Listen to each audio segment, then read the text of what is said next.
사실은 이게 성추행 사건이 2021년에만 있었던 게 아니고 2020년과 2019년 심지어 있었어요. 한 번은 1299에 담당한 정재원 PD고요. 이 사건을 작년 이제 5월 21일에 이해람 중사가 스스로 목숨을 끊으신 이후에 그로부터 한 열흘 뒤에 세상에 알려진 사건이거든요. 전 국민이 사실 공분을 했었죠. 그래서 사건 이후에 대통령까지 나와서 사과를 하고 엄정한 수사를 지휘한 건 그만큼 심각하고 중요한 사건이었다는 거잖아요.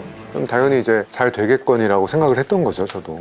근데 올해 한 2월인가 3월쯤에 오마이뉴스 기사를 우연히 봤는데 아버님이 아직까지 이해람 중사 사진을 걸고 1인 시위를 하고 있다라는 그 기사를 봤어요. 이게 아직까지 해결이 안 되고 있었다는 걸 저는 그때 안 거예요. 왜 그럼 어떤 부분이 아직 풀리지 않았기 때문에 아버지가 어머니가 아직 거길 떠나지 못하고 계신 것이냐. 사건을 다시 한번 쭉 정리를 해보니까 3월 2일에 성추행이 발생을 했는데 3월 2일 직후에 사실 그 이해람 중사는 굉장히 원칙적으로 사건을 처리하려고 신고도 정확하게 하고 아주 정확한 절차를 밟아가거든요. 주변 사람들의 증언을 모아보면 굉장히 힘들었지만 어떻게든 문제를 해결하고 다시 이제 자신의 본래 꿈이었던 군인으로서의 역할을 수행하며 살아가겠다는 의지가 굉장히 컸다는 거예요.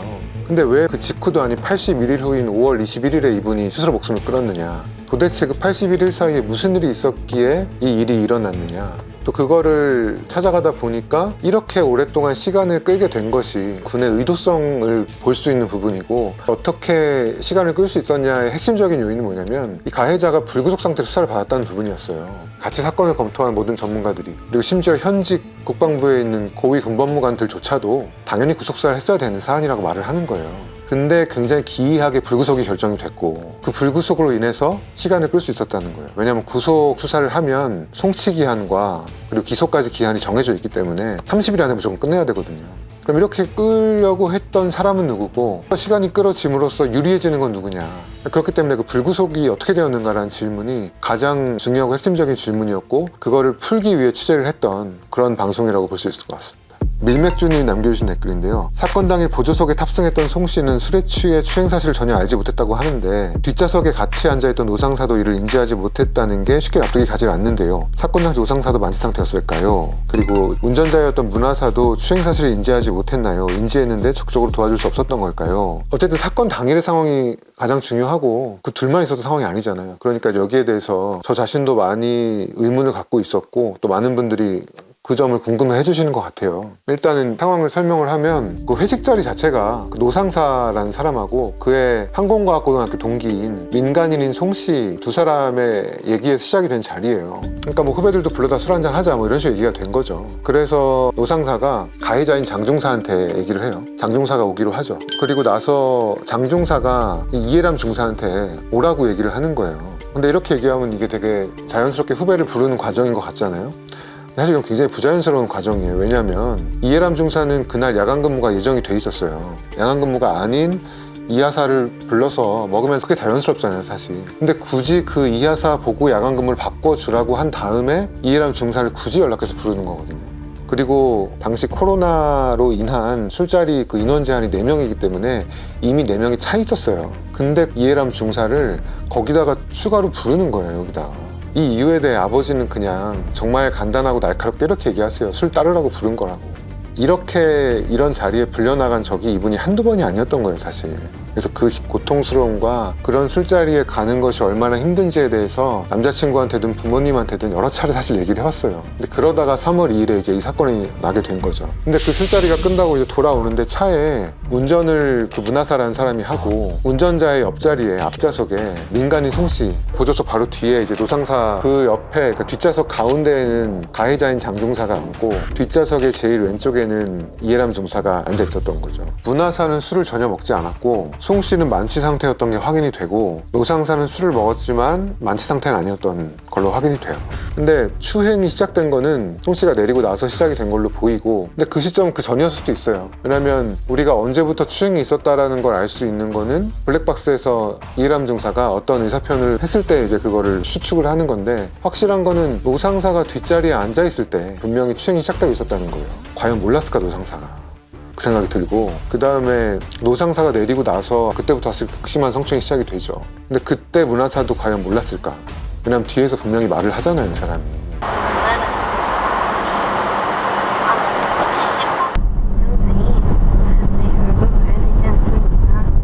이게 안 들렸을까요, 앞에?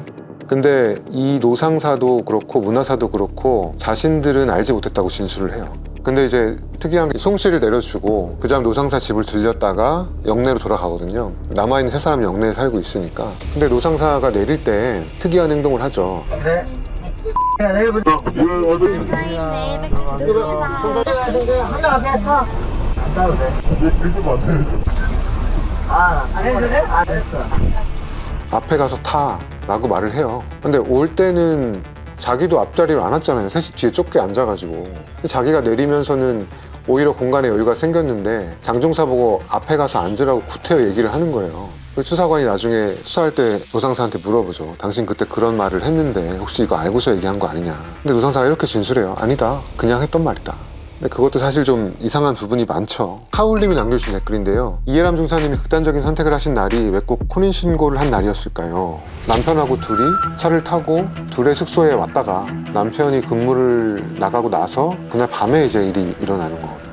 그럼 혹시 혼인신고를 하고 나서 둘만 있었던 그 시간에 무슨 일이 있었던 거 아니냐. 이 얘기를 공군의 그 전모 법무실장도 굉장히 많이 이런 의문 제기를 해요. 남편이 뭔가 잘못해서 이분이 돌아가셨다고 하면 자기들이 저지른 여러 가지 2차 가해와 수사 무마의 책임을 덜어낼 수 있으니까 그래서 제가 이 부분을 말씀드리고 싶은 건데 원래 20전투 비행단에 같이 근무했던 군인이었어요. 남편 예비 신랑이. 근데 15전투 비행단으로 성남으로 오고 나니까 속도가 떨어졌잖아요. 근데 혼자 있으면 힘드니까 같이 있고 싶은데 같이 있으면 부부관사를 신청을 해야 되고 부부관사 신청을 하려면 서류가 필요했던 거예요. 그 서류 처리를 하고 돌아오는 길에 만약에 어떤 일이 있었다면 이분들이 사실 그날도 하루 종일 카카오톡 대화를 계속 나누거든요. 마지막 순간까지 카카오톡 대화를 나눈 것들을 보면 남편 때문에 감정이 상해 있다라는 흔적은 전혀 없어요. 저희가 분석을 의뢰했던 어떤 심리학자들도 당시에 남편이 어떤 가해를 했을 거라고 아무도 얘기해주지 않았어요. 그리고 또 한 가지 중요한 거는 저희가 이제 유족분들의 동의를 얻어서 그 방송에 담았던 사실 너무나 마음이 아픈 영상 이제 마지막 순간에 잘 보면은 그 반지를 끼고 계세요. 결혼 반지를. 이런 부분들을 다 고려해 볼 때 이거는 명백하게 81일 동안 시간 끌기를 만든 사람들에 의한 죽음이지 어떤 일시적인 남편에 의한 사건에 의한 죽음이 아니다. 그걸 다시 한번 정확히 말씀을 드리고 싶어요. 아이디 이규성님이 질문 남겨주셨는데 가해자 장중사는 군인 등 강제추행치상 혐의만 인정되고 협박죄는 따로 인정이 안 된다는데 항소심에 따라 협박죄가 인정이 될 수 있나요? 라고 남겨주셨는데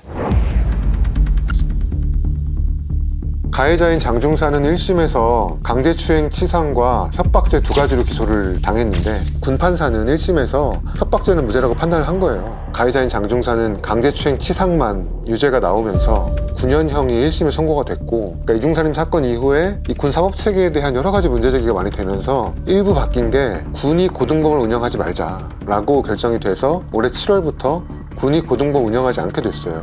그럼 이 가해자인 장중사는 만약에 지금 항소심이 7월 이후에 진행이 된 민간인 재판을 받는 거고 7월 전에 진행이 되면 군재판을 받는 거죠. 근데 민간법원에 가면 해석이 달라질 수도 있죠. 그러면 인정이 될 수도 있고 근데 이게 어쨌든 또 복잡한 문제인데 또 민간법원에 가면 군인에 대한 강제추행에 대한 처벌의 형량이 낮아질 수도 있거든요. 그러니까 이게 어느 쪽으로 가는 게 이 사람을 정확히 처벌하는 데 유리하냐 이게 약간 좀 애매한 부분이 있어요 지금. 땅콩이 언니님 댓글 남겨주셨는데 군 법무실장은 참모총장이 구속시키라고 했는데도 불구하고 불구속 지시를 내렸다는 게 이해할 수가 없네요. 법무실장은 직무유기로 처벌받을 수는 없나요?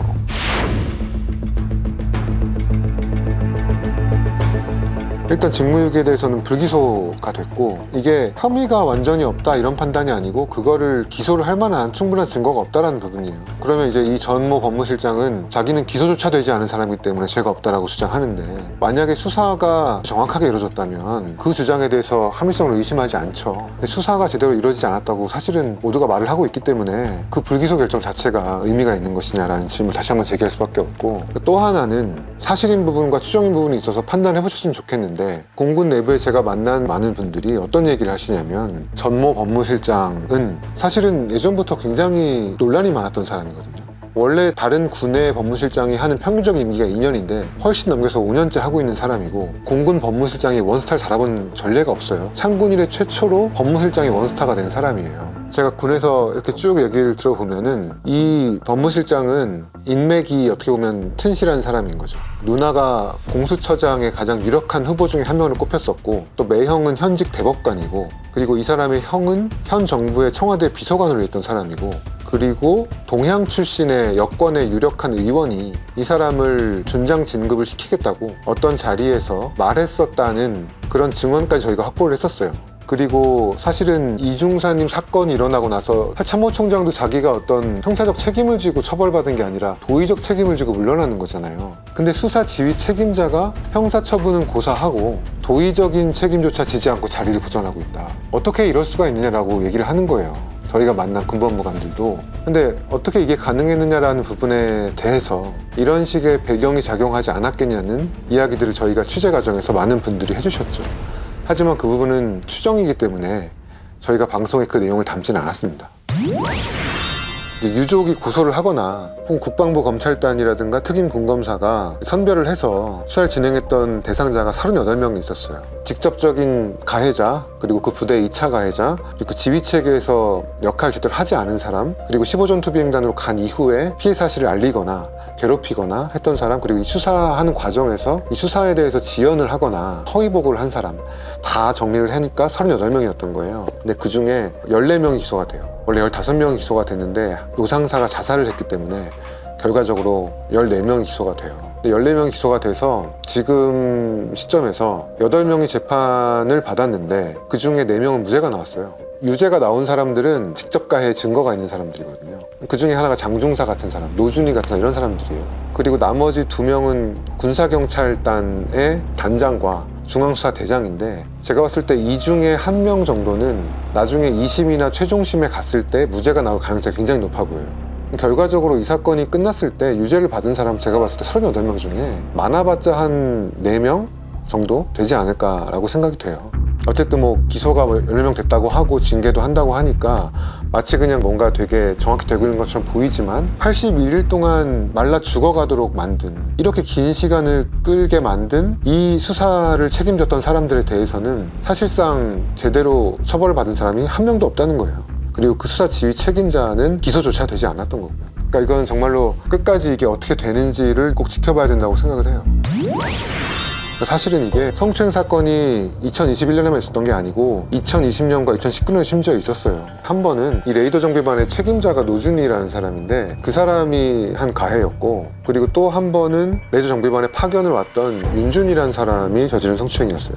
다만 본인이 같은 반에 있는 사람들하고 관계가 안 좋아지면 군생활이 힘들어지니까 공식적인 문제제기를 하지 않았을 뿐이었던 거예요. 군인이라는 꿈을 고수하기 위해서 버텨오고 있었던 것 같아요. 보면 5월 11일에 8 전투비행단에서 똑같이 여성 하사가 자살을 한 사건이 있었어요. 곽하사라는 분이 자살한 사건이 있었는데, 스트레스성 자살이라고 경찰이 보고를 하고 굉장히 빠르게 순직 처리를 해가지고 사건을 종결을 시켜버렸어요. 근데 나중에 유가족분들이 자료를 받아서 보니까 이 사람이 성추행을 당했었다는 사실이 있었던 거예요. 그리고 그 가해자하고 사망 이틀 전에 둘이 만나서 어떤 식의 일들이 있었는데 그게 어떤 일인지 아무도 모르는 거예요. 그리고 심지어 이분이 돌아가신 5월 11일 날에 7시 한 30분 정도에 이 가해자가 이 곽하사한테 23번 전화를 해요.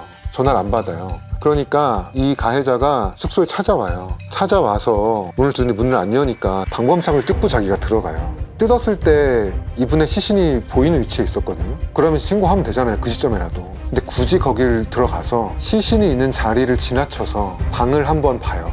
근데 지금 이 사람 집에서 노트북이 없어졌고 찢겨진 종이가 발견됐고, 얼마나 사실 이게 의혹이에요. 근데 군경찰이 와가지고 초동 수사를 전혀 하지 않아요. 이 가해자에 대해서 압수수색도 전혀 하지 않고 그냥 자살 종결하고 끝내버린 거예요, 이 사건을.